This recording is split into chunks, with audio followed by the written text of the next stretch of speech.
אחת את השנייה כבר כמעט 13 שנים בעצם, אז תערוכת היחיד שעצרתי, תערוכת היחידה שעצרתי להילה בבית האומנים, ירח קציר, שאני גם אראה אותה קצת.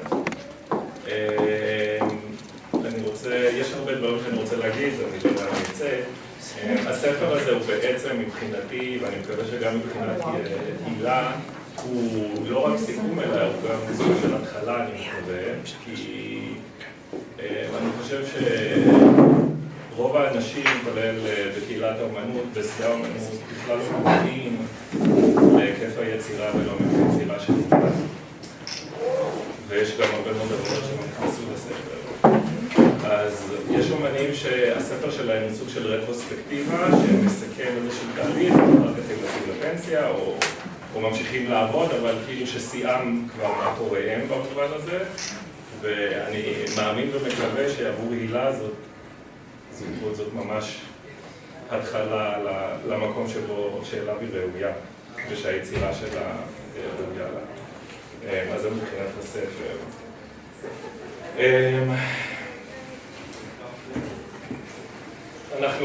אני באופן אישי, ואנחנו בכלל בתקופה מאוד מאוד מעורערת, מערערת. אחד מהנושאים המרכזיים של הילה והעבודה שלנו החשובים זה הבית הפרטי, הבית הלאומי. והבית הפרטי והלאומי פה של אומנית ישראלית זה לא אותו דבר כמו אומנית אמריקאית או אומנית בריטית, זה אומנית שנתייחס אליהם בהמשך. קראתי להרצאה הזאת, ואני גם לא כל כך הייתי רוצה לקרוא לזה הרצאה, אם תרצו, אולי שיחה, אולי העלאת מחשבות בציבור, אם למישהו יהיה משהו להגיד. קראתי לזה הבית הוא העולם, העולם הוא הבית. חשוב אולי לציין שאני עזבתי את ישראל ב-2012, ואני מגיע מתוך פרספקטיבה שבה העולם הוא הבית. אני לא טריטוריאלי לגבי המקום שבו אני גר ומהו הבית שלי, כי אני מרגיש שהבית שלי יכול להיות בכל מקום. יש אנשים שהם יותר טריטוריאליים לגבי המקום שבו הם גרים ומוכנים מאוד להילחם עליו. ובמובן הזה הבית שלהם הוא העולם שלהם. ואלה שתי תפיסות שאני חושב שבאות לידי ביטוי גם בעבודה של הילה, וגם אני חושב אולי אלה נקודות שאפשר לחשוב עליהן. טריטוריאליות, תחושת של מלחמה. כתבתי כמה מילים, רק בשביל לתת ככה את האווירה הכללית. האם אפשר לצפות מבית שיספק לנו את מה שהוא אמור לספק? מחסה, הגנה, פרטיות, מהו בית בכלל? האם הוא מתקיים בנפרד מהעולם, או הוא חלק ממנו? איך הוא נתפס בעיני אחרים? האם הוא צריך להיות מהודר או צנוע, להרשים מישהו אחר? האם הוא בטוח או האם הוא מסוכן? האם הוא מטרה? מטרה להשיג, מטרה להשמיד? האם הוא מלכודת?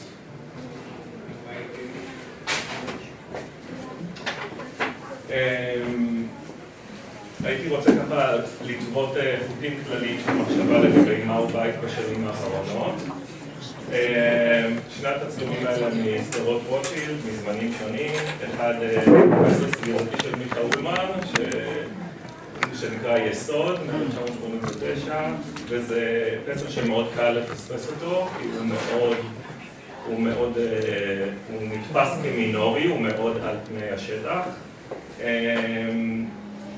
ובעצם זה תרשים של דירה עם כיסאות יצוקים בתוך האדמה, כאשר זה יכול להיות יסוד של דירה או בית שעומד להיבנות, או יסוד של בית שכבר הוא שריד ממנו. אוקיי? אז יש לנו את התפיסה של העתיד ושל העבר מקופלים ביחד בפסר הזה.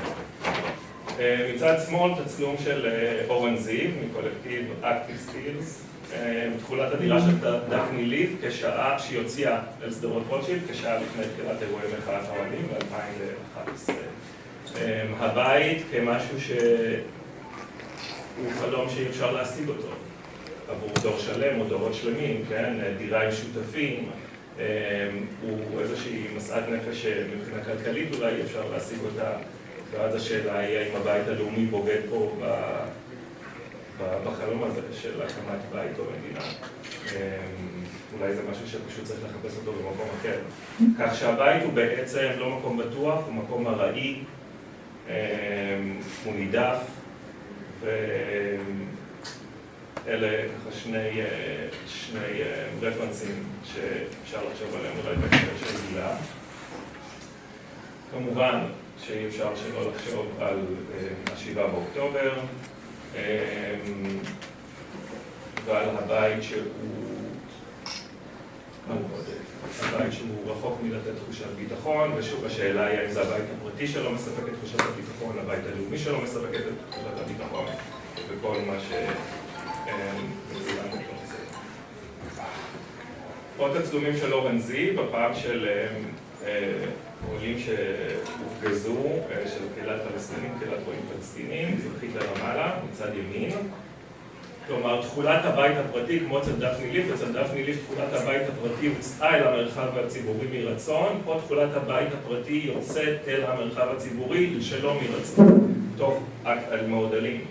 מצד שמאל, הבית של צידי גבע, אחד מהאמנים הבכירים בישראל, שהבית שלו גם כן מופגז במתקפת הטילים האיראנית. כלומר, הבית כסוג של מקום שאמור לשאת תחושת ביטחון ואולי לא מאפשר את זה שלא באשמתו, יש כאן ספקטרום של בתים כאלה שלא הצליחו לספק את התחושה הזאת.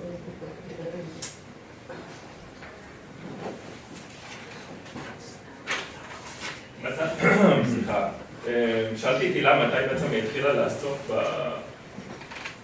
בצורה הזאת של הבית שאנחנו חושבים עליו כאיזושהי צורה ילדית, כמשהו מאוד בסיסי, כמשהו שמופיע בציורי ילדים. אני בהמשך אראה שאולי זה אפילו קדום יותר מציורי ילדים. אז היא ציינה את העבודה הזאת כאחת הראשונות, אם לא הראשונה. חשוב אולי להגיד שהילה, אני לא יודעת כמה המשפחה נמצאת פה, אני מניח שרובכם מכירים את העבודה של הילה ואת החומרים שבהם היא עוסקת, חומרי בנייה, ברזל, בעקבות העבר המשפחתי, וזה מה שלה היה מפעל, של יציקת נכסי דיור בבטון, וסימנות בטון. כלומר, העניין הזה של עיסוק בבטון, בברזל, בחלודה, חומרים שנתפסים או שנתפסו כגבריים, אלה חומרי היסוד של העבודה של הילה. מצד שמאל, עבודה מקסימה בעיניי, מ-1992, אדמה לבנה, מכליות חלודות, פתוחות, עם ביצים עשויות מגבס, כאשר הביצה גם היא בית. היא איזושהי בית אטום, שהחיים כלואים בתוכו, וברגע שנשמרת החיים יוצאים, אבל הם עדיין לא יצאו ממנה. העבודה הזאת הזכירה לי, הבאתי את זה במצגת והורדתי את זה, את יוסף ברגנר, את החזיתות האדריכליות של יוסף ברגנר.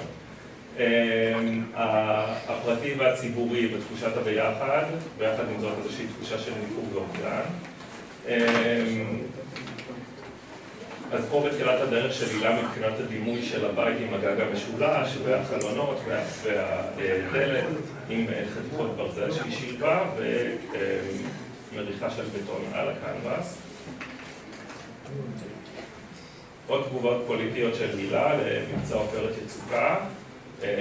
הבית פה הוא בעצם בניינים אנונימיים בהריסות. זאת לא הרצאה שהולכת לספר לכם את תולדות הייצוג של ההריסות באמנות הישראלית, אבל המון אומנים עוסקים בבית. הייתי אומר שהבית ההרוס באמנות הישראלית הוא אפילו יותר נפוץ מהבית לא הרוס מסיבות שונות. אז אלה עבודות בדיון כתמי חלודה. מעניין לראות את הדמויות שנמצאות בתוך הבתים או בתוך הדירות הללו. מצד שמאל אפשר לראות שם סילואט של דמות, שאנחנו לא יודעים מהי זאת הדירה שלה, או שהיא פלשה לתוך הדירה הזאת, בודקת את הדירה הזאת. מצד ימין אנחנו גם כאן רואים דמויות. אז שוב, בעניין הזה של המרחב הפרטי שנחשף החוצה, עם רשות, בלי רשות, רשות של מי, ופשוט האופן שבו המקום הבטוח כביכול הופך להיות מרחב. זאת אחת מהעבודות הכי מדהימות בעיניי של הילה, שהיא הציגה, כמו שידוע לי, פעם אחת, בגלריה העירונית ביבנה. וואלה? כן, זה יופי. מעבר לקיר, הסילואט, או הרישום הזה, הרישום המינימליסטי של הבית, הצורה הילדית של הבית, כאשר היא תפורה אל תוך הקיר. תפירה אנחנו חושבים אליה אולי כפוטנציאל של החלמה, נכון? כאשר יש איזשהו חתך, אנחנו תופרים אותו למטרה של להחלים אותו, ואז התפירה הזאת היא עבורים מסמלת איזושהי תפירה של רצון להחלים את הבית. ומצד שני, יש כאוס. אוקיי? כלומר, מהו המחיר בהחלמה של הבית? כן? והאם הכאוס הזה בעצם ניתן לתפירה, האם הוא ניתן להחלמה? האם הוא מאזן את הצד השני? האם הוא חייב להיות שם? יכול להיות שחייב להיות כאוס בכל בית בשביל שהוא יתפקד כבית. הבאתי כמה רפרנסים מאומנות בינלאומית, גורדון מטה קלארק, בעצם אומן מושגי, שפרץ את ההגדרה של מהו פיסול, פיסול פדסטל, פיסול כאובייקט לתצוגה בתוך גלריה או בתוך מוזיאון. בעבודה שנקראת ספליטינג, בעצם לקח בית ליד ניו ג'רזי שהיה מיועד להריסה, ובעזרת עוד כמה חברים הוא חתך אותו לשניים. כלומר, שוב, העניין הזה של בית שבעצם אוגר בתוכו זיכרון, משפחה, ביטחון, חפצים, ובעצם הוא נפתח אל הציבור, ושוב, זה סוג של פצע, כן? זה סוג של איזשהו חתך שאצל הילה היא פוטנציאלית הופכת אותו. הבית הזה היה מיועד להריסה, עוד בית שהיה מיועד להריסה, האומנית הבריטית רייצ'ל וייטריד, בפרויקט שזיכה אותה בפרס טרנר. 1993, גם כן לקחה בית ויקטוריאני מיועד להריסה ויצאה אותו בבטון, כסוג של אנדרטה, כסוג של מונומנט. שוב, המתח בין המרחב הפרטי, הכמוס, המוסתר, לבין הפיכתו לאיזשהו אובייקט אומנותי ציבורי, איזושהי רוח רפאים, איזשהו זיכרון שקפה בזמן, והיא לא מתמללת אותו, נכון? כל אחד יכול להשליך לתוכו את מה שהוא רוצה. חשוב אולי גם להגיד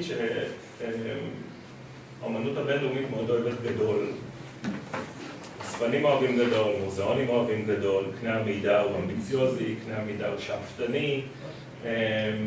העבודות של הילה אין מספיק גדולות מהן, למרות שאני יודע שהיא רוצה. כן? כלומר, העבודה של הילה היא מאוד, היא לא הייתי קורא לה מינורית, אבל היא אינטימית יותר. היא יותר בעבודת יד מאשר בצוות האנשים שבאים ועומלים על זה. אז ההשוואות האלה הן לאו דווקא על צורת הדמיון, אלא דווקא על צורת השם שבהם. דבר נוסף שהילה מדברת עליו זה הדמיון בין הצורה של הבית הזה, הצורה של הבית הילדי, במרכאות, לבין צורת הפנים. כן? כל בית הוא עולם ומלואו, כל אדם הוא עולם ומלואו, גם אם אנחנו נראים אולי דומים, כל אחד מאיתנו שונה, יש לו תווי פנים שונים, כל אחד יש לו את ההיסטוריה שלו, וכך גם כל בית רומס בתוכו את ההיסטוריה שלו. חלקיק אלמנטרי, אני בטוח שכולכם ראיתם אותו, במשך שנים הוא ניצב בחזית בית האמנים פה בתל אביב, עוד פסל איקוני של הילה מדהים, סוג של בית שהוא גם חיה, בית אולי שמזכיר דורבן ככה שזוקף את החיטים שלו כשהוא מרגיש במתקפה, כשהוא מרגיש מותקף. והפתח שלו גם מזכיר קצת צעקה או איזושהי אילמות, פתח הוא באילמות או בצעקה שקטה. הייתי רוצה להזכיר או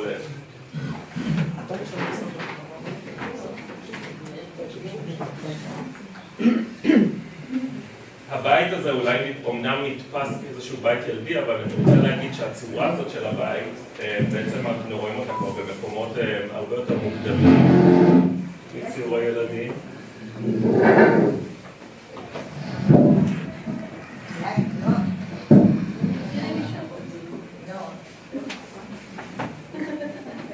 יש? אז הצורה הזאת של הבית עם הגג המשולש, שני הפתחים, שני החלונות, אומנם זאת צורה שאנחנו תופסים אותה כאיזשהו ציור ילדי מאוד, בסיסי מאוד של בית, אבל בעצם הצורה הזאת היא מהדהדת כבר משנים עברו.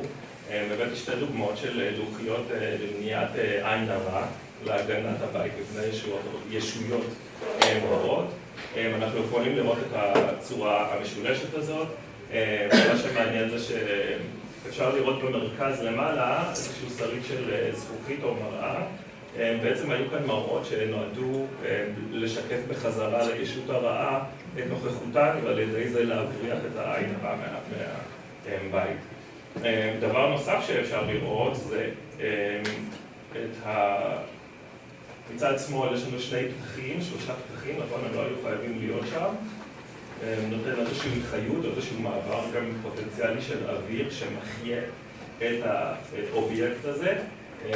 וגם אצל הילה, הרבה מאוד פעמים כשהיא מרתכת את הבתים, בסוג של מין תחרה כזאת, הם לא מחוברים לגמרי אחד לשני. יש ביניהם פתחים שמאפשרים ומזכירים שכל בית הוא עצמאי גם כאשר זה מעובד ביחד.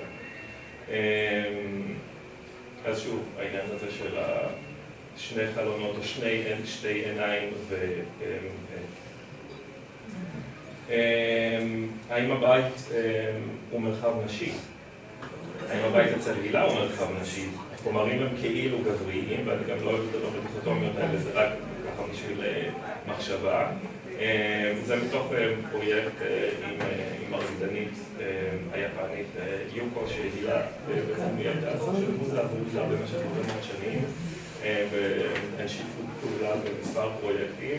גם פה במקרה הזה בפסטיבל בסוזן דלל שיוקו סוג של מפעילה את פסל הבית של הילה.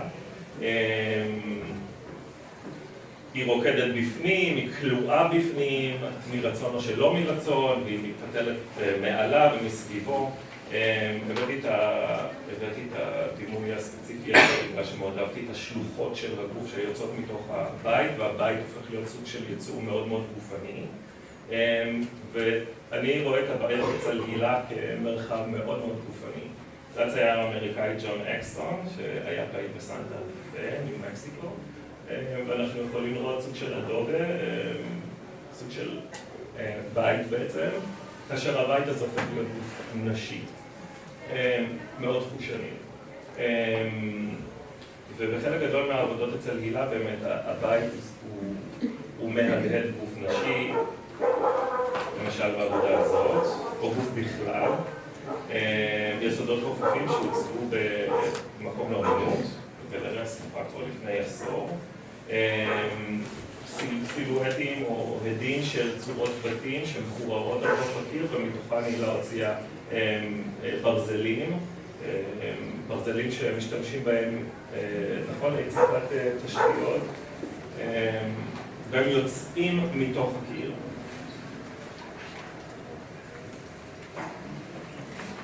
זה פרויקט שצילמנו ביחד, ואחר כך הצגתי אותו גם בלוס אנג'לס. הילה מצאה בתים הרוסים פוררות, והצטלמה מולה וצילמה אותם, והוציאה בתוכם את היסודות. כלומר, המקום הזה שהוא כבר נטוש, סמל לעבר, מקום אנונימי שאנחנו לא דווקא יודעים למה הוא שירת, מי גר בו, מי תקף אותו, מי הרס אותו. היא מחיה אותו במובן מסוים, או מאותתת או מאתרת את הפוטנציאל של האחריות המקודשת שיכולה לנבוע מתוכו.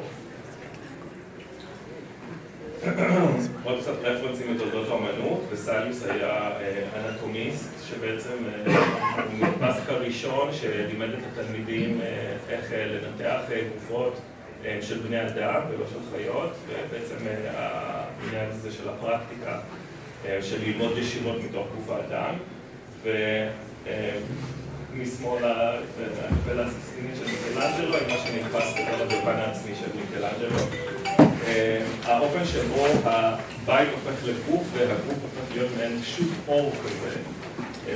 בית חיזור, בית חברים, בית פגיעה,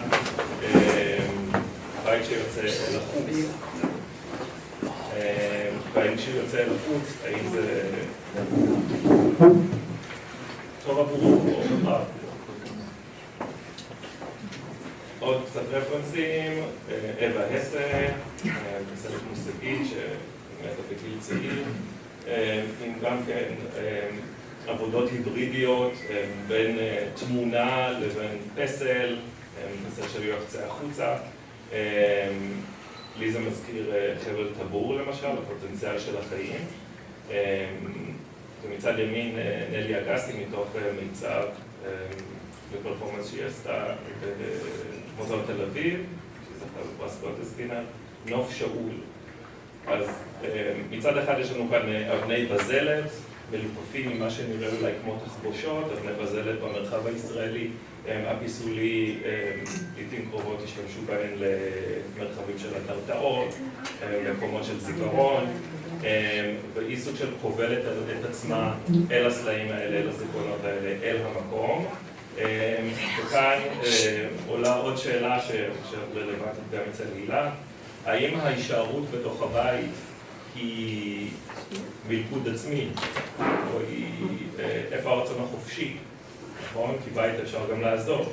אז למה יש אנשים שמרגישים שהם חייבים לכבול את עצמם לתוך הבית הזה, גם כשהם יודעים שפוטנציאלית הוא מוזיקאי? עוד עבודה של אווה הסה, העניין הזה של החבל הטבור או חבל החיות הזה, אבל החבל הזה כבר מנותק בעצם מייצור חי. נפתלי בזם, אני מבין את זה רק בגלל העניין הזה של הצורה של הבית, והבית בתור מרחב נשי. מצד אחד אנחנו יכולים לחשוב שיש פה משהו מאוד שוביניסטי ואנכרוניסטי, ולחשוב שהבית הוא המקום של האישה, משהו מאוד סקסיסטי. אבל מצד שני יש גם ציורים שבהם המרחב הזה הוא בעצם, הגבר מגן על האישה מתוך מהסכנות של העולם. מהאש שנמצאת שם, שבוערת מסביב, מהצוואר הזה שעבורו היה לו יחס מאוד אמביוולנטי, לדימוי הזה של הצוואר שנתפס ביניו כסם רפרסיבי. זה משהו שקיבלתי השבוע באימייל, ואמרתי לעצמי שזה ממש מתאים לבית הפמיניסטי של הילה, אומנית מוונצואלה, שגוררת את הבית, סוג של בית ברבי או בית חלומות, גוררת אותו אל הים, בית החלומות, שוב, בתור משהו שאולי החלום שמתפכחים ממנו, הבית האידילי שאולי אפשר באמת להגשים אותו, בטח לא בתור איזשהו אידיאל כילדה קטנה ששואפת, שזה בית החלומות שלה ובעצם מבינה שיכול להיות שהוא אסון עבורה, אז היא הולכת ומטביעה אותו. זאת אותה ארוחה שהילה ואני עבדנו עליה, והילה הציגה בבית האומנים, עבודה יפהפייה בעיניי. יש לנו כאן בעצם בריכה עם תחתית מוחלדת, היא הייתה מלאה במים. אנחנו יכולים לראות את הסילואט של הבית, עם העצוי מברזל, הברזל שקוע בתוך המים, והמוטות האלה יוצאים למעלה. ויש את הבלונים האלה, הבלונים הכסופים, סוג של עננים כאלה שמשדרים אולי, אני תפסתי את זה בתור איזושהי אידאה שאי אפשר להגיע אליה, שהיא ממש במרחק נגיעה. אפשר לראות שהמוטות האלה כמעט ונוגעים בעננים האלה. כמעט ומגיעים, אבל הם תמיד יהיו לא מושגים. אני חושב שיש פה גם קצת פרודיה על פיסול הנירוסטה של אמנים כמו ג'ף קונס ועל כל הגימורים והעלות של זה והיוקרה של זה, כשבמקום זה היא שמה בלונים ככה די פשוטים. עוד שיתוף פעולה עם יוקו. זה מתוך התערוכה להיות פרגמנט. להיות פרגמנט, שוב, להיות פרגמנט זה נותן איזשהו מימד גופני לתוך הבית הזה. שוב, השביל הזה, או החומות האלה, לא מגנות, הן פעורות, הן פתוחות. הכוונה פה הייתה בעצם לראות באופן פרגמנטרי את האחר, אבל גם לראות אותו, גם אם אנחנו לא רואים אותו בשלמותו, אנחנו נותנים לו מקום להתקיים, וגם אם הוא לא רואה אותנו בשלמותנו, הוא לפחות רואה חלק מאיתנו. במרכז פסח שהוא גם כן בעיניי איקוני ומופתי, שלא יודע איך מוזיאון ישראל עדיין לא קנה אותו. אני יודע, אין כסף, אבל הוא מוזיאון אחר. העניין הזה של הבית שהוא רוצה לשאוף כלפי מעלה אל האידאה, צבר בתים אבל גם צבר בתים. הפרט והקהילה, הקהילה שנשענת על הפרט, הפרט שהוא הבסיס של הקהילה, אולי הבית הלאומי הוא הבסיס של הקהילה. עבודות שלמרות, עבודה אחת שלמרות שהיא הוצגה, זה גוף עבודה נפלא בעיניי של הילה, שגם כן מחכה שיציגו אותו, עבודות הבטון, ציורי הבטון. אפשר לתפוס את הבטון הזה כחומר שהיה עשוי לגרום לאנשים לשקוע בתוכו, אבל אני רואה אותו כחומר שהן מצליחות למלט את עצמם מתוכו. בין אם זה בריחה מצד שמאל, ובין אם זה הנשים הנודדות, אלה שמחפשות מרחב, כאשר הכל פה הוא מאוד מאוד אמביוולנטי. האם הן עוזבות כי אין להן ברירה? האם הן עוזבות בגלל שהן מגלות עצמאות? יש כאן איזושהי דיאלקטיקה כזאת שנשארת פתוחה. ונסיים עם שתי תערוכות שהילה הציגה בארצות הברית, אחת מתוך תערוכת יחידה שהייתה לה בסנטה ברברה, במסגרת רזידנסי, וזו תערוכה שאני יצרתי. פימייל, כאשר FE זה היסוד של הברזל, ואשת הברזל, שזה עבודה שלא דיברתי עליו כאן, אבל הוא גם חשוב ומשמעותי ביצירה של הילה, תערוכה שהייתה מקסימה.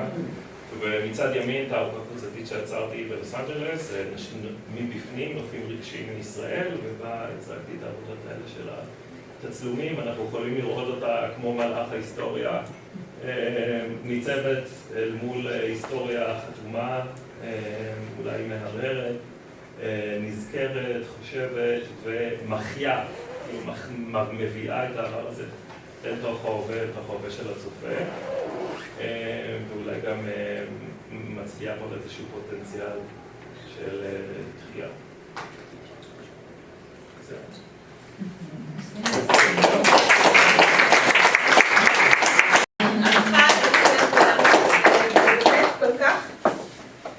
בדקדקנות ומקצועיות ובאהבה אינסופית, באמת, אני גם נשארנו כל כך בלב ובנשמה, ובאמת זה לא מובן מאליו הדברים האלה.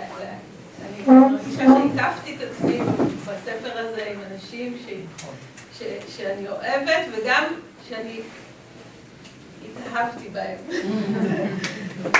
זה באמת מרגש, באמת. קודם כל, תודה. אני מודה לאביגיל שיחד עם הילה פנו אליי. ואני חושבת שהעניין, שגיא, דיברת על הספר שהוא בטח להמשך, אבל הספר הזה הוא יצירת אמנות. וגם אובייקט במרחב, בחלל, שלוקח בעצם את כל הדיון של החומר והגלגולים שאת עוברת גם עם הנייר, הקו, בעצם את בוחנת את זה דרך היצירה הזו. והאופן שבו באמת הספר נוצר כמרחב של, לא רק מרחב של דפדוף, אלא מרחב של התבוננות שמשלב גם את הטקסטים, טקסטים של הילה, וחושב על המעברים, באמת גם ככה שוב העבודה עצמה, אבל גם חייבת ככה להראות את המחשבה המאוד מדוקדקת על השירים שלך ועל הטקסטים שלך ועל האופן שבו אנחנו עוברים באמת מחלל אחד לחלל שני, הופך את באמת נותן מקום לספר כיצירה נוספת בתוך היצירה שלה, וכמעין, אני חושבת גם רפלקציה על כל מה שעשית פה בתוך מרחב אחר. וזה, אני חושבת, מה שקורה גם בכלל באופן העבודה שלה, שאת נכנסת לתוך מרחבים ויוצאת מתוכם ושוב נכנסת בהם, כי כשאת מדברת על הזכרת את הדוגמה כמובן לבית המרכזי, אז מצד אחד החזית, השטחה, הדיוקן, אבל בו בזמן את כל הזה, באופן מתמשך, את מפרקת את החזית הזאת, את נכנסת לפרספקטיבות, את כל הזמן בוחנת את האופן שבו אנחנו הולכים לאינסוף לצורך העניין, אל מול הפסאדה הזאת. את בוחנת את העניין של החריך, את ההסתכלות מבעד לדברים, והבחינה שלך של מצד אחד הדימוי, הבית, הגוף, החומר, עוברים את המורפוזה מתמדת ונבחנים כל הזמן גם כצורה, כמטריה כימית כמעט, הכימיה של הדבר, ובתוך המחקר עולה הרוח, עולה משתקף המחשבה על הנפש,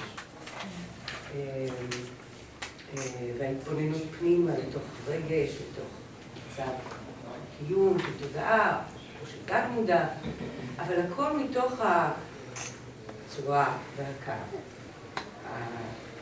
החומר, אבל אז הפירוק שלו, ההתבוננות באופן שבו הזמן עובד עליו,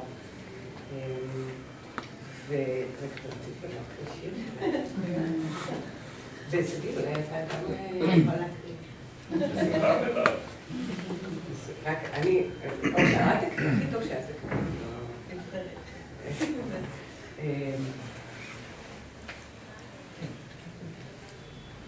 אומנם זה שיר אחרון שכתבתי. הוא נכנס לספר בסופו של דבר.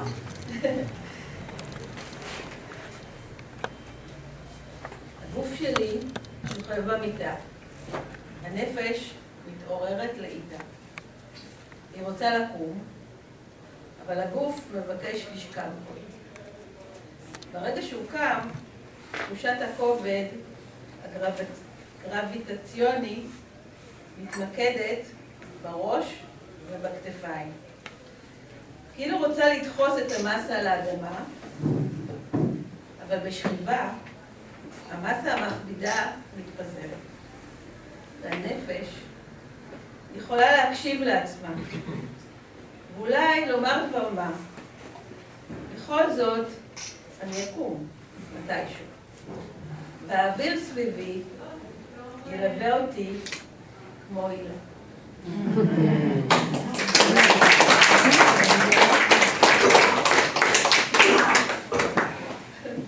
לקרוא שיר שלך? לא, רק טקסט שלך. הטקסטים שלי. זה מאוד פואטי מפני. מאוד מרגש אותי.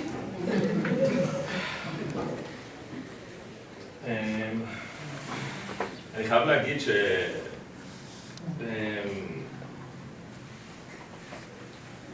לא, אין לי כוח לטקסטים ארוכים. גם לקהל לא. בתור מישהו שכתב הרבה מאוד טקסטים ארוכים, וכתב מאמרים, וכתב עניינים, והערות שוליים, וכל הדברים האלה, ובתקופה שבה לאנשים יש, אולי לא לגיל שלנו, אבל צעירים יותר, לקוראים העתידיים של זה, של העתיד, יכולים לקרוא אולי טקסט מסאג', יכולים לקרוא איזה SMS, יכולים לקרוא איזה פוסט. הרגשתי שזה פשוט מיותר להתחיל עכשיו לעשות אנליזה כתובה וארוכה של עבודה של הילה. וזה פשוט מה שיצא ממני, יצאו ממני פשוט טקסטים יותר קצרים. יש פה כמה, זה רנדומלי, כאילו אתם לא רואים את הדימויים, אבל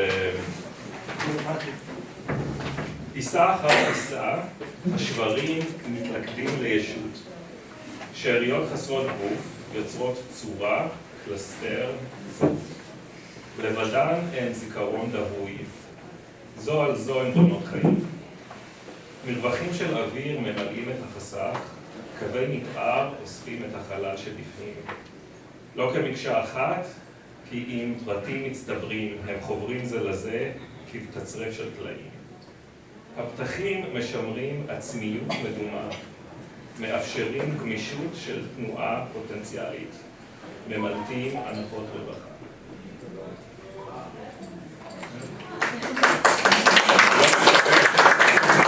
זה פשוט טקסט אוצרותי שאיכשהו יצא.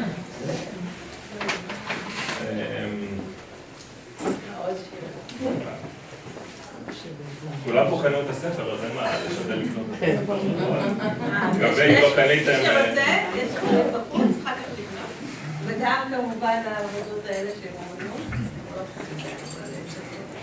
זה ספר שהוא באמת מסע. הוא באמת מסע. והמסע אבל ממש חמר.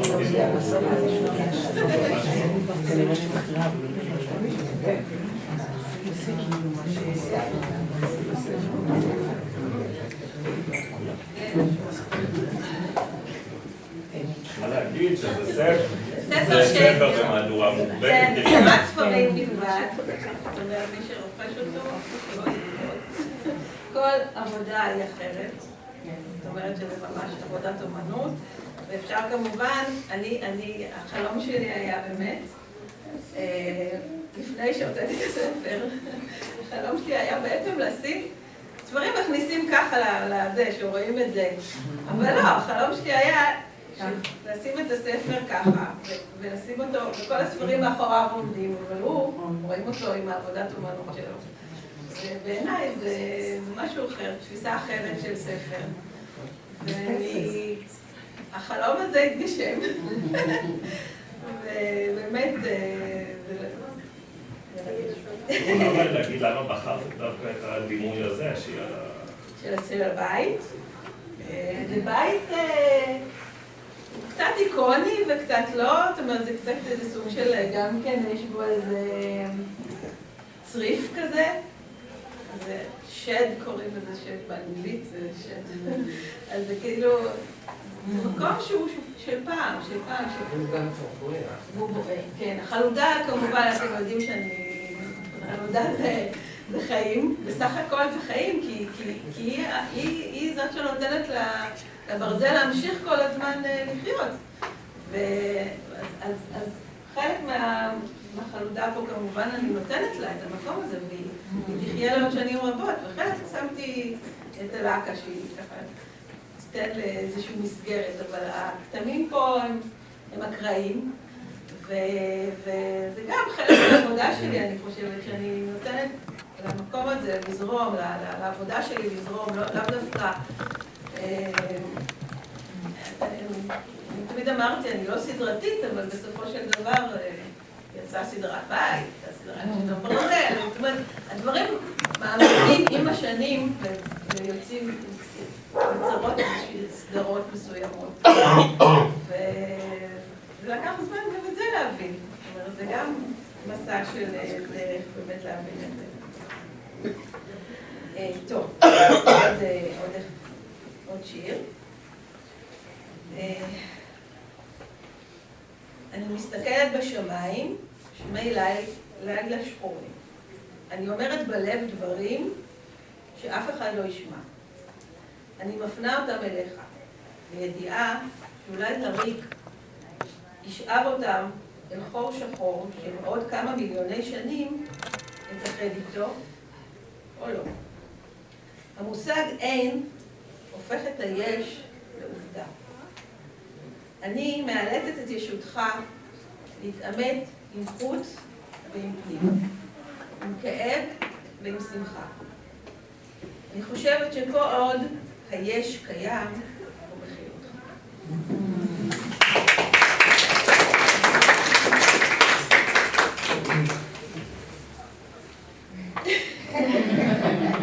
אני אולי משהו לא שלי, אבל משהו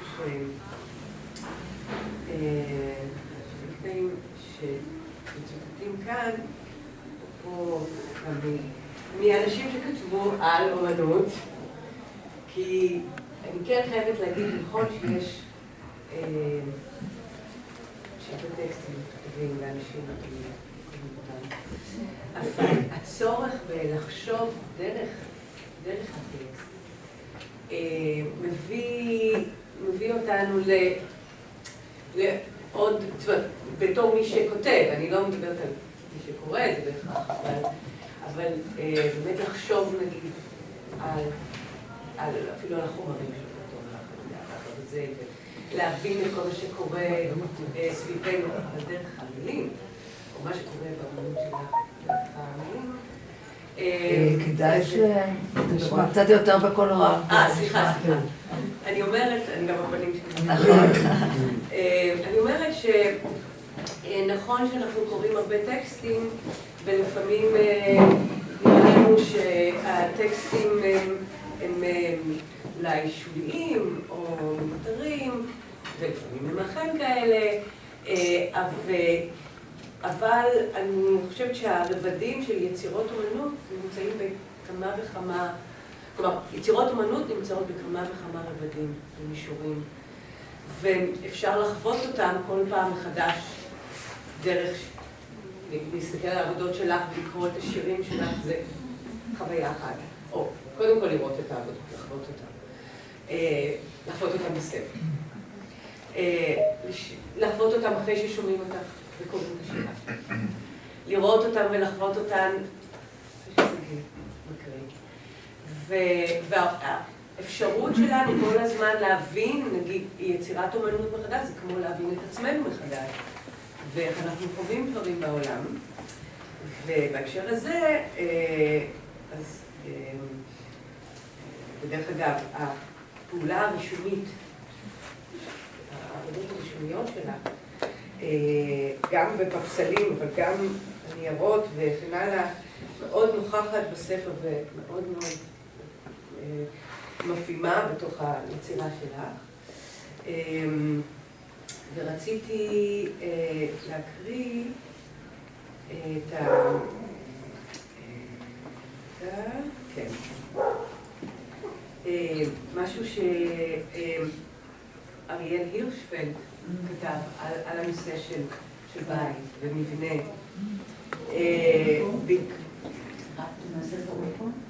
כן. אז הוא כותב, ויטרוביוס אינו מנסח צו שרירותי. לא שומעים אותו. אוקיי. הוא מדבר על ויטרוביוס, האדריכל הרומי, שכתב על אדריכלות, והוא כותב, אריאל הירשפלד, ויטרוביוס אינו מנסח צו שרירותי. דבריו הם סיכום מקרי כמעט של מסורת עתיקה ומגוונת, המשתברת עוד לפרטים ופרטי פרטים, הפורסים את הזיקה בין גוף האדם ובין סביבתו. על הקירות, הקרקובים, העמודים, צורות המעקות, המרזבים, הגדרות והרחובות, ולא ניתן להפריד בין צורכי הגוף, ההגנה, המסתור מפני פגעי הטבע והמלחמה, לבין מושגי היופי. משום שהצורות שבהן גולמו חומרי הבנייה, עוד לפני כל קישוט, הן דימויים. הבתים הם דימויי האהבה. וחורבן הבתים הוא חורבן האהבה. כמו בקצידות של השירה הערבית. שירה.